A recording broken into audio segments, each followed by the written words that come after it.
Экс-президент Роза Отунбаеванын президент Сооронбай Жээнбековдун дарегине Өмүрбек Текебаевга ырайымдуулук берип өтүнүч жиберген. Бул кайрылуу өтүнүчүн жогорку кеңештин 6 фракциясы тең колдоду.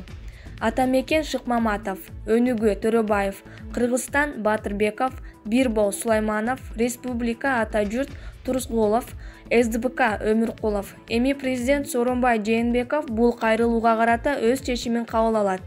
Президент экс-президенттин жана 6 фракциянын чечимине кошулат деп терең ишеничибиз бар. Кыскасы эң негизгиси, эң маанилүүсү Өмүрбек Текебаев коррупцияга каршы күрөштө. Азыркы президентке жардам гана берет, ошондуктан иш жакшы жагына баратат деп ойлойм. Индиялык трансплантолог дарыгер Абидипа Чаудри кармалган жок. Ал 12 жаштагы өспүрүм боюнча айрым суроолорго жооп алуу үчүн гана милиция бөлүмүнө жеткирилген. Бишкек шаардык ички иштер башкармалыгы чет өлкөлүк доктур мыйзамсыз кармалгандыгы тууралуу маалыматтарга ушундай комментарий берди.